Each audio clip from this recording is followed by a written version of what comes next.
Have you ever wondered what actually makes a truly great leader? Most people probably just picture the loudest guy in the room. Right, exactly.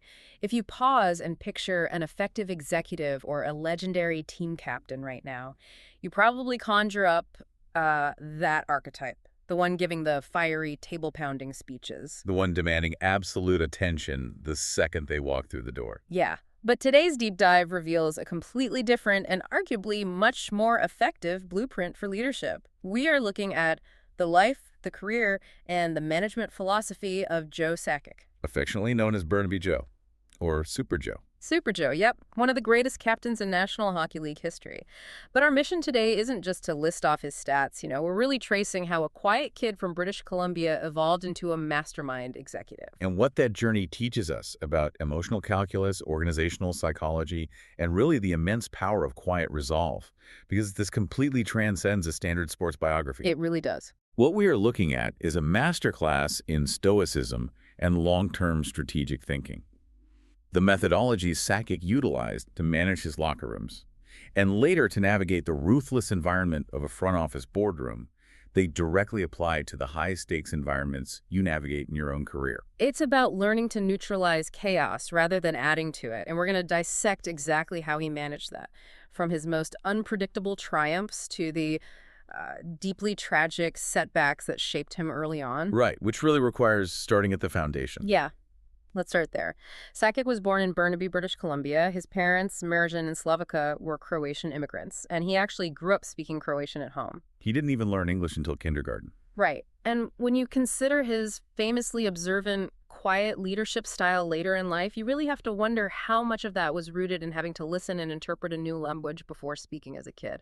It undeniably forced a hyper-analytical mindset early on. I mean, when you're the kid trying to catch up linguistically, you learn to read a room, you read body language, you observe group dynamics, and you figure out how to integrate without demanding the spotlight. And he applied that exact same observational skill to his hockey development. He was always a smaller kid, which meant relying on physical dominance was just never an option. He had to outthink his opponents. Exactly. Modeling his play entirely on spatial awareness and skill, he was heavily influenced by watching Wayne Gretzky. And that adaptability yielded massive dividends. By the time he was playing for the Burnaby BC Selects, he posted 156 points in 80 games. People were already labeling him a prodigy, literally calling him a new Wayne Gretzky in the making.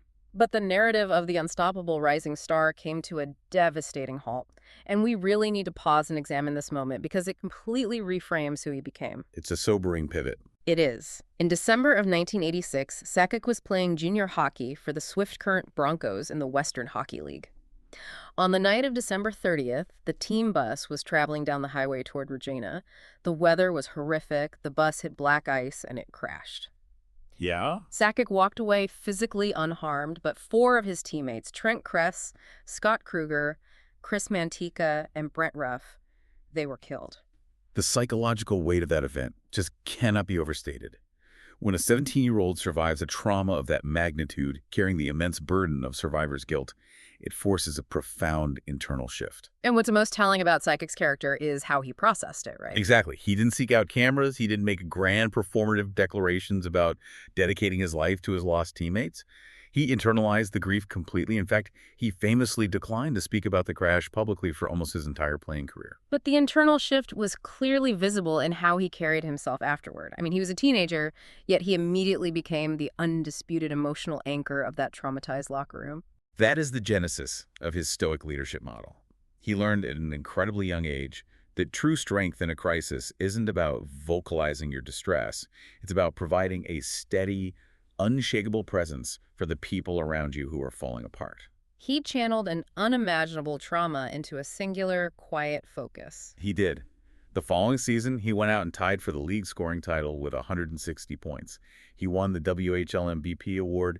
He honored those players through a relentless, uncompromising standard of execution. And that mental fortitude became his defining characteristic, which he needed every ounce of when he entered the NHL. He was drafted 15th overall in 1987 by the Quebec Nordiques. Fun fact for you listening, he didn't even wear his iconic number 19 at first. Right, he wore 88 because teammate Alain Cote had 19. But beyond the jersey number, the real challenge was the environment. The Nordiques were an organization organizational disaster at the time. They finished dead last in the league for 3 consecutive years. It was bleak. Yet, in the midst of that absolute dysfunction, Sakic became the first player in NHL history to score 100 points on last-place team. That statistic is just a brilliant case study in intrinsic versus extrinsic motivation. Think about any corporate or team setting. It's relatively easy to maintain high performance when the company is thriving, profits are up, and everyone is celebrating. Sure, momentum carries you. But how do you maintain a world-class standard when you are losing night after night, and the organizational culture around you is crumbling? Sakic's ability to compartmentalize the team's failure from his personal standard of excellence is a rare psychological trait. He didn't allow that toxic environment to dilute his output. Which brings us directly to the Eric Lindros situation. Now, you listening probably know the circus surrounding the Lindros holdout. One of the most infamous standoffs in sports history. The first overall pick refusing to put on the Nordiques jersey. But if you look at it from a management perspective, how does a young captain realistically keep a locker room from fracturing when the supposed savior of the franchise is actively rejecting them?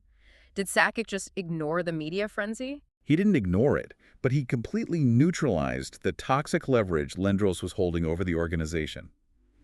Most leaders in that scenario would either publicly beg the star to join the team, or they would engage in a bitter, emotional media war. Yeah, you see it all the time. Sakic did neither.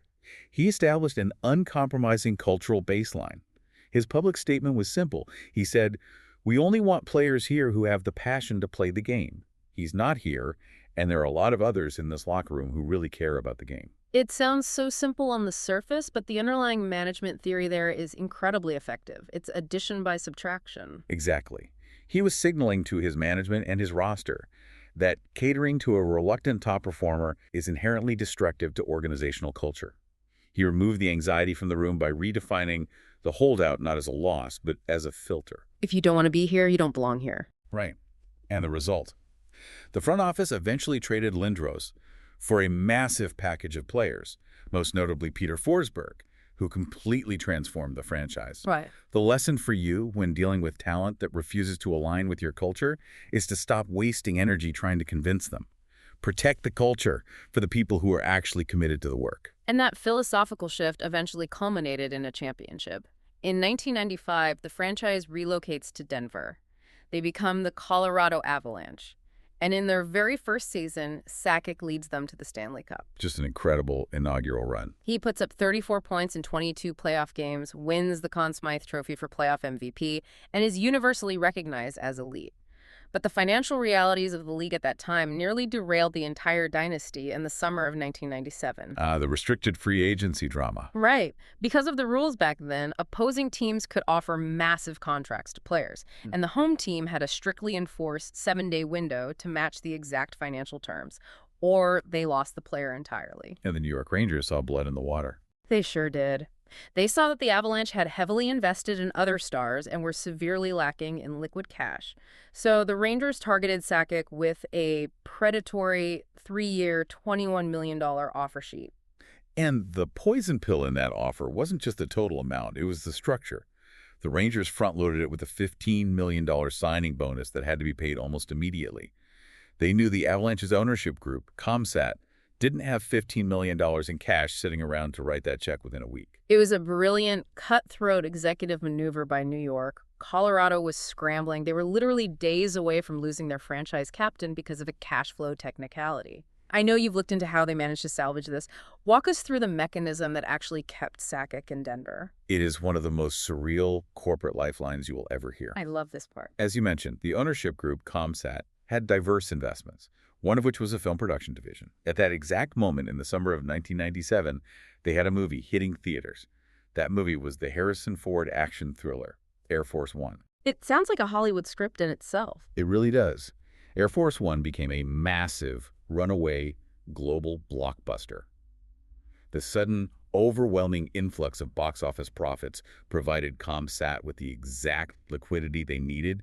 They took the cinematic profits, wired the $15 million signing bonus, matched the Rangers' offer sheet just before the deadline, and retained Joe Sakic. Imagine explaining that to a board of directors. Your entire organizational blueprint, the retention of your top talent, was salvaged because Harrison Ford delivered a great performance as the President of the United States. Get off my plane and here's $15 million. Exactly, but it really highlights how terrifyingly fragile strategic planning can be when exposed to external financial pressures. You can do everything right and still need a miracle.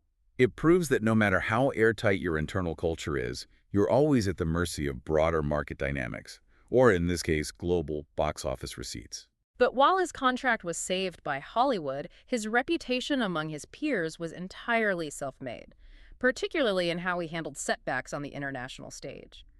Let's look at his relationship with Team Canada, because the 1991 Canada Cup is a fascinating anomaly in his career. It is, because he was actually the first player cut from that roster. The coaching staff cited his weak leg strength as the primary reason. Which is crazy for someone who had already proven himself as an elite NHL scorer. It was a deeply insulting public evaluation. Interviews from that era reveal he was intensely bitter about it, feeling the evaluation was fundamentally flawed. But again, he didn't launch a public relations campaign to defend his leg strength. No, he utilized that perceived slight as a quiet, internalized fuel. He engineered his training and his game so that his exclusion would never be justifiable again. Fast forward to the 2002 Winter Olympics in Salt Lake City, Canada hadn't won a gold medal in ice hockey in 50 years. The pressure in Canada was suffocating. Unbelievable pressure. But Sakic not only made the team, he became the offensive catalyst. He posted 4 points in the gold medal game against the United States, was named the tournament MVP, and officially entered the exclusive Triple Gold Club, having won an Olympic gold, a World Championship gold, and a Stanley Cup. And even with that undisputed status as a hockey deity, he maintained an incredibly strict adherence to peer respect. Look at the 2004 World Cup of Hockey. Steve Yzerman, another legendary captain who wore number $19, was forced to miss the tournament due to an eye injury. Sakic, who had every right to claim number 19 for that tournament, flatly refused to wear it. He understood that leadership involves recognizing the symbolic weight of your actions. Wearing that number would have been a subtle erasure of Yzerman's absence. By refusing it, he publicly validated his peers' legacy. Which perfectly transitions into the defining visual of his career. Let's look at the 2000-2001 NHL season. Sakic is at the absolute zenith of his playing career. He posts 118 points, scores 54 goals, wins the Hart Memorial Trophy as league MVP, and leads the Avalanche back to the Stanley Cup final, where they defeat the New Jersey Devils in a brutal 7-game series. And you already know the tradition here. The NHL commissioner presents the Stanley Cup to the captain, who hoists it overhead for the first lap. It is the most coveted individual moment in the sport. You dream of that exact sequence in your driveway when you're a kid, but when Gary Bettman hands that 35-pound trophy to Joe Sakic, he breaks a century of tradition. He doesn't lift it. He immediately turns and hands it directly to Ray Bourque. Bourque had played a record-breaking 22 seasons without winning a cup. Right. Now, I want to analyze this from an executive leadership standpoint. Why is that specific handoff considered such an advanced maneuver in emotional intelligence? Because Sakic executed a flawless piece of emotional calculus in real time amidst the massive adrenaline of a championship victory. He recognized that the organizational narrative surrounding Ray Bourque was actually larger and more culturally significant than his own prerogative as captain. He read the moment perfectly. In that specific moment, the entire hockey world was watching to see Bourque's reaction. Sakic understood that by stepping aside, he wasn't diminishing his own leadership, he was amplifying it. He gave the fans, his team, and history exactly what they needed. It requires a profound lack of ego to read a room that accurately when the confetti is falling. That instinctive empathy cemented his legacy far more than his deadly wrist shot ever could. It's the ultimate proof that you don't need to claim the spotlight to own the moment. So how does a mind that operates with that level of emotional intelligence transition into a corporate executive role? Because transitioning from a Hall of Fame player to a general manager is notoriously perilous. The instincts that make you lethal on the ice often make you impatient and reactionary in a front office. And for a while, it looked like Sakic was going to be another casualty of that transition. After retiring in 2009, holding franchise records for goals, assists, and games played, and surviving a bizarre snowblower accident that broke his fingers. Yeah, that was wild. He took some time off, then eventually worked his way up to general manager of the Avalanche. But let's critically examine the 2016-2017 season. Under his architectural control, the team collapsed. They finished with a historically dismal 48 points. And Sakic later admitted he was almost fired by ownership. I have to challenge the narrative of his genius here, though. Let's be real, patience is incredibly easy to praise in hindsight. But at the time, delivering a 48-point season was viewed as sheer organizational negligence. The media was calling him asleep at the wheel, and the fan base was actively screaming for his termination. Wasn't his lack of action during that season a massive gamble? It was an immense gamble, but it wasn't born of negligence. It was an extension of that same quiet resolve he forged after the Swift Current bus crash. Most executives, facing termination from an angry ownership group, would hit the panic button. They'd make a splashy move just to save their jobs. They would execute desperate, flashy trades to create the illusion of progress. Sakic refused to mortgage the future to quiet the immediate noise. And that refusal became the defining characteristic of the Matt Duchene trade, which is a masterclass in leveraging the desperation of others. Precisely. Matt Duchene was his star center, and because the team was a 48-point disaster, Duchene understandably wanted out. He requested a trade. The media pressure on Sakic to move Duchene immediately, just to cleanse the locker room of the distraction, was overwhelming. But Sakic waited. He brought Duchene back to training camp the next season. He let the tension sit. Which is incredibly uncomfortable for everyone involved. It's agonizing. But Sakic was waiting for the market to dictate the terms, not the media. He waited months until November of the following season, when other general managers started feeling the heat of their own underperforming rosters. By dragging it out, he facilitated a massive 3-team blockbuster involving the Ottawa Senators and Nashville Predators. A huge haul. Because he waited for Kyle Turris to become the linchpin of the deal for Nashville, Sakic was able to extract foundational assets like Samuel Girard and the draft pick that eventually became Bowen Byram. He weaponized his own patience against the impatience of his peers. Exactly. And let's not forget how he utilized the failure of that 48-point season. They fell to the 4th overall pick in the draft lottery, another piece of apparent bad luck. But Sakic utilized that exact pick to draft Cale Makar, a generational, franchise-altering defenseman. He slowly constructed an absolute juggernaut. He didn't just rely on high draft picks. He made surgical, highly calculated trades to acquire key pieces like Nazem Kadri, Devon Toews, Artturi Lehkonen, and Valeri Nichushkin. He evaluated undervalued assets and integrated them into a specific high-speed system. And the ultimate vindication arrived in 2022. The Avalanche win the Stanley Cup. Sakic wins General Manager of the Year, which places him in a virtually untouchable tier of professional sports history. He became only the 3rd person in history, after Milt Schmidt and Serge Savard, to win a Stanley Cup with the exact same franchise as both a player and a general manager. It is a staggering resume. As we wrap up this deep dive, I think the overarching takeaway for you listening is that Joe Sakic completely dismantles the myth that effective leadership requires volume. Whether he was weathering a horrific tragedy, standing firm during a star player's holdout, handing off the ultimate trophy, or patiently rebuilding a broken franchise, Sakic's quiet confidence speaks volumes. He never allowed the external noise to accelerate his internal timeline. And as a final thought for you to mull over in your own strategic planning, I want you to revisit that summer of 1997. The Air Force One summer. Think about the incredible infrastructure Sakic built in Colorado over 3 decades. Now ask yourself, what if that action movie had been a box office flop? The owners wouldn't have had the money to match the Rangers' offer sheet. Joe Sakic would have moved to New York. The Avalanche might never have won their 2001 Cup. And he certainly wouldn't have been there to build the 2022 championship team. It's crazy to think about. It begs the question for you to consider in your own life. How much of our meticulously planned success is actually hanging on a totally unrelated, unpredictable twist of fate? It's equal parts terrifying and fascinating. A Harrison Ford blockbuster subtly altering decades of sports history. Keep analyzing the quiet leaders in your own organizations, and we will catch you on the next deep dive.